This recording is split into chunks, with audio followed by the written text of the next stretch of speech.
Magandang araw mga kapolitika at welcome back dito sa ating YouTube channel. Update po tayo kay Sofronio dahil bukas na po ang pinaka-inaabangan na solo concert ni Sofronio dito sa Bal Theater. At magbibigay po tayo ng update at atin rin pong panonoorin itong throwback video ng GMA Pinoy TV na kung saan is in-interview itong si Sofronio Vasquez. Pero bago ang lahat ay huwag kalimutang mag-like at mag-subscribe na rin kayo para updated kayo sa ating mga latest issue. At talagang marami na po ang na-excite dito sa live performance ng ating kababayan world phenom na si Sofronio Vasquez bukas dito sa Bal Theater. And in fact ay nagpost nga itong si Sofronio dito sa kanyang Facebook account na kung saan ay handang-handa na ang buong team dito sa kanyang maging activity bukas dito sa Bal Theater. So nagpost po itong si Sofronio sa kanyang social media account. And aside from this mga kapolitika is kahapon po nag-update rin po tayo kay Sofronio na kung saan is nagre-rehearse ito at kasalukuyang nasa San Francisco itong ating kababayan ay napakomment po itong si Sofronio doon sa ating post na kung saan ay nagpapasalamat at na-appreciate niya yung ating ginagawa na nagbibigay tayo ng update at na gumagawa tayo ng mga kuro-kuro opinion, commentary at reaction sa kanyang mga activities or yung kanyang mga ganap while dito siya sa Pilipinas at the same time dito siya sa Amerika. So from time to time is nagbibigay po tayo ng update at lubos po na nagpapasalamat itong si Sofronio Vasquez and na-appreciate po natin ang kanyang naging comment doon sa ating mga naunang videos.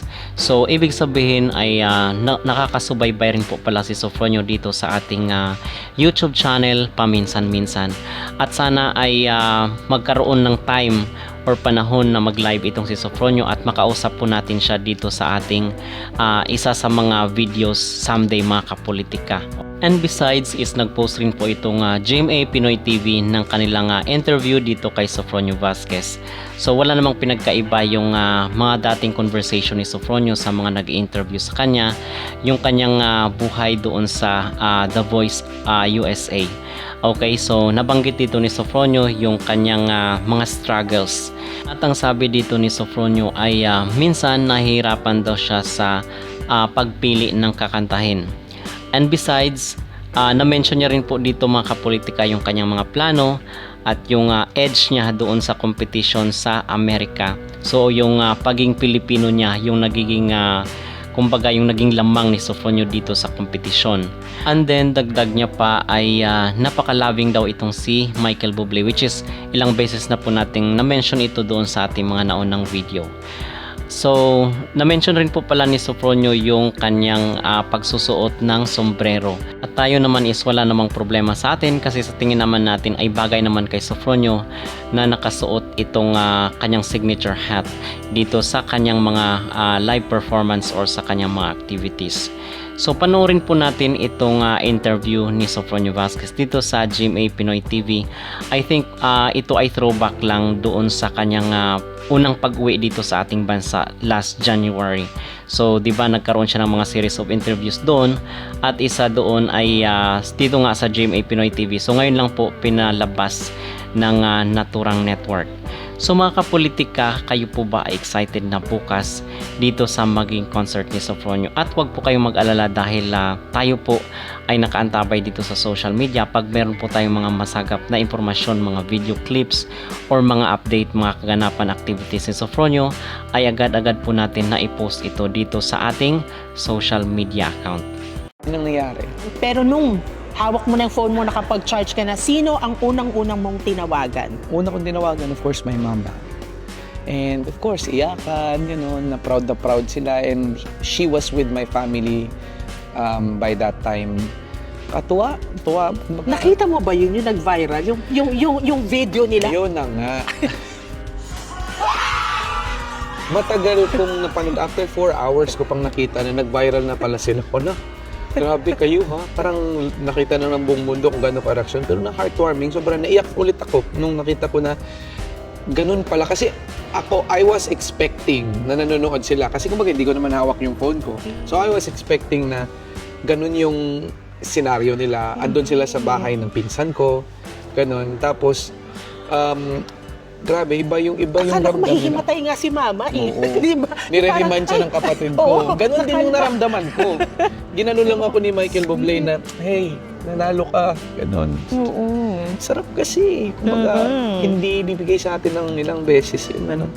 Pero overall, how will you describe your experience in the show? I can only describe the experience of just one word. Blessing. Blessing talaga. Well, Lahat ng aspeto ng pagiging blessed ay natanggap ko. Sa mga tao, sa suporta, sa pagmamahal, sa kanta. Kumbaga, nag-align lang lahat talaga. And I'm just forever blessed. kasi nakikita syempre ng mga tao na winner ka, na-reach mo yung peak, no? Yes, no? Diba? thank you, Lord. Na-reach mo Yeah. yung goal mo. Pero ang hindi nila alam, yung mga disappointments na, di ba? Parang hindi naman lahat smooth sailing, right? So, how did you turn those disappointments into motivation? Wow, that's a good question ha. Siguro ano lang, yung resilience. Innate naman sa Pilipino, sa Pilipino yan eh, yung sa mga Pinoy na, kumbaga, eto lang ha, ano lang to, yung casual na nangyayari. Madapa ka, papampagin mo lang, tatayo ka kaagad. Ganun tayo mga Pinoy eh. Diba? Ganun lang ginawa ko. So, those hiccups sa buhay, those mga, kumbaga, bumpy roads, okay lang, mararamdaman na I am blessed na ako yung tao na nare-recognize kung nag-fail ako. Pero hindi ko pinapakita lang. Ilan ang mga no's bago nakuha mo kay yes? Marami talagang no's. Kasi kung bibilangin mo siya, it's gonna be number. Pero yung moments ng life mo kasi napakadami. Hindi lang kasi pwede kong bilangin yung singing no's. Pero yung other no's ng buhay mo, marami. And that overall is a culmination of just you being so successful in life. So, nakakatuwa. But what kept you going? Family. Mama talaga. Kasi malakas yung paniniwala ko na with me achieving the goals that I really wanted in life, it would also help them achieve their goals. Kumbaga nabibigyan ko sila ng hope. Nagsasacrifice ka para sa iba, mas nabe-blessed Yeah, pero kaysa yung pansarili. Oo, pero masarap din na may pangarap ka sa pansarili mo. True. Kasi, Oo. kumbaga, Sabat. kasi di ba, in life, you need to believe in yourself first. You need to set the boundary na dapat may pangarap ka. And, ayun, ang sarap mangarap. How did you push yourself to keep on going? Kasi may iba, pag natalo na, ayoko na. Ano na lang ako, ito na lang ako muna. Alam mo- Baka hindi para sa akin. alam mo may mga ganyan din ako, pero I cannot put it into words kung bakit ako. Kahit ngayon, tanungin mo ako, if merong tinatawag na all-star winners The Voice, I would still join. That's the fire in me na gusto kong lumaban. Not because I wanted to defeat anyone or gusto kong ako yung pinakamataas, but the challenge is always there to learn. The experience. The experience eh. Kaya nung andun ako, lahat ng ginawa ko was just take videos kahit paalog-alog yung camera Nakikita ko nga yung Oo. mga kuha mo eh, Diba? di ba? In between. so, Oo. kung hindi ko ginawa yun, paano makikita ng ibang tao? Kasi alam ko sa sarili ko na hindi madalas makita ng Pilipino kung ano yung inside scoop, ano yung behind the scenes. And that's the most important part. Kasi nakikita lang natin curated na sa TV. Mm-mm. Ano yung mga ikina-stress mo during the competition? Meron ba? Meron song choices, of course. Yung how to maneuver the song, paano mo gagawin yung song. Ilang araw yun usually? Ganun pa talaga Usually. katagal? Oo, na parang Hindi. Mabilis lang. Siguro ang pinakamahaba was 4 days. Ganun. Kasi sunod-sunod live show, sunod-sunod. Ganun.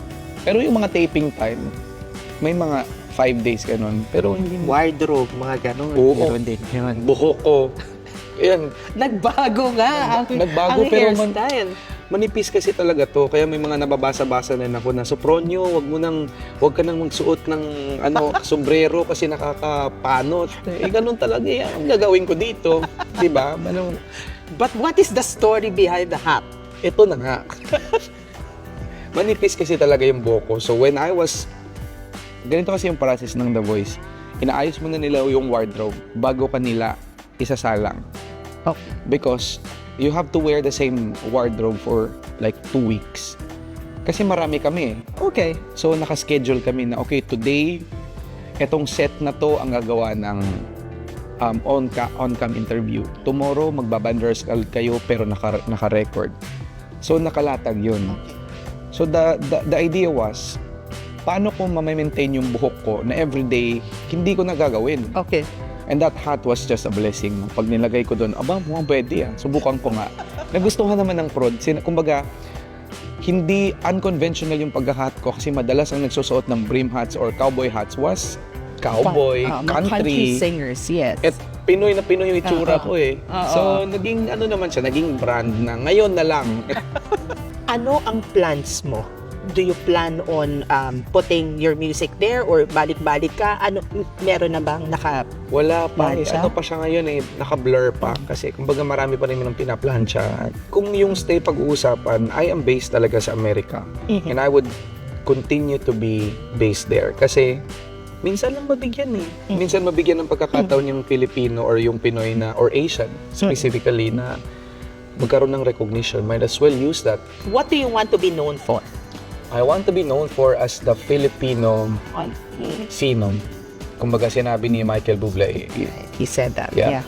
Filipino phenom also is just an idea na Filipinos are worldwide. If we have to use OPM, the factor of OPM into music na make or break, diba? Subukan lang natin. Yeah. Ano sa tingin mo ang pinaka naging edge mo sa Wow. competition? Hirap kasi, lahat kasi. Kumbaga, hindi ako nag-focus dun sa magiging edge ko. Nag-focus ako to learn myself. Kung paano ko ipipace, paano ko... Kasi ang hirap labanan yung kabay. Kapag kinakabahan ka, wala ka ng time na mag-isip na magaling pa akong bumirit sa kanya. Mukhang kaya ko tong talunin sa ganitong kulot. Mahirap eh. Pero naisip mo yun during the competition, ang gagaling din ng mga Ay kalaban. talaga. Yun, no? Hindi mo pwedeng... Kasama mo. Oo, magaling But I'm pa. sure ganun din sila sa'yo. Well, But- kung naramdaman nila yun, thank you. Kasi compliment yun sa atin eh. Yeah. Oo naman. Pero may sinabi ka palagi sa interviews mo, di ba? Sinasabi mo, yung nilaban mo doon, hindi lang yung, ano mo yung vocal prowess mo eh. Puso. Yes. Kasi ramdam na ramdam, whenever you sing, lahat ng mga kanta mo na, yung mga kanta kasi medyo luma na, I mean, di ba? I mean, luma yung mga songs. But hindi lang twist yung ginawa mo, you put a spin to it na naramdaman ng tao, Ay, yung salamat. emotion. Salamat. It was an effort for me to do that. Pero hindi deliberate yung idea na ito yung mararamdaman nyo. Kumbaga, I just want to be vulnerable on stage. If they feel na my song is not enough, then fine. Yeah. Pero naramdaman nila otherwise eh. Inaral ko talaga yung runs. Kumbaga, I practice to edit. Kasi sometimes, nag-overthink ka. Kumbaga, kapag may nakita ka sa on stage na, aba, ginawa niya yan. Dadagdag ko nga bigla. Ayoko ng gano'n. Takot ako. How is Coach Michael? He is so loving. Mahal na mahal ako nun. At kung mapapanood man to niya, ay thank you talaga. Sobrang salamat. At mahal niya ang mga Pinoy. Yes, that's the most important part. Mahal niya yung mga Pinoy. Oh. And I'm part of it. Jamie Pinoy TV is celebrating its 20th year this year. Oh, wow. So with the theme, Hanap ng Puso. So ikaw, Sofronio, ano ang hanap ng puso mo? Yung hanap ng puso ko ay to sustain this heart. Kumbaga, hinahanap ng puso ko yung pagmamahal ng puso. Because when you know how to love, it transcends everything. It resonates everything. And you can never go wrong with love. Kahit saang pang-aspeto pa yan, love for your parents, love for your loved ones, love for your music, love for your craft. You need to love. How do you stay grounded? Wala, I just remind myself na hindi naman binigay ito sa akin. Kumbaga, kailangan mo bang magyabang kung may naibigay na recognition? Hindi eh. We are just all humans. May added pressure ba sa'yo ngayon? Hindi siya pressure. It's a blessing for me. And I wanted to make sure na if they reach out, sana magkaroon ng time na ma-inspire ko sila. Kasi I'm always inspired by people who are always inspired. Yung galing nun ah. Diba? Ganun. Message mo na lang sa ating Global Pinoy sa talagang pumalakpak, inabangan ka, napuyat. Sana ako doon, inaabangan ko lagi ang performance mo, Sofronio. Message mo sa Global Pinoys na talagang sumuporta Sa lahat ng mga kapusong nagmamahal, nag-abang, napuyat, Global Pinoys, maraming salamat kasi pinaramdam nyo sa akin, not directly but with your support, kahit virtually, Pilipino talaga may puso. And puso, kapag nilaban mo yan, ilalaban ka hanggang dulo. Thank you. Mabuhay ka, Sofronio. You are not only an exceptional talent, but an extraordinary human being. Ay, as well. salamat. Thank you. So maraming salamat and good luck. Thank you so much. Maraming salamat. Mga kapolitika, ano ang inyong maging reaksyon sa videong ito? Mag-comment down below at huwag kalimutang mag-like at mag-subscribe na rin kayo para updated kayo sa ating mga latest issue.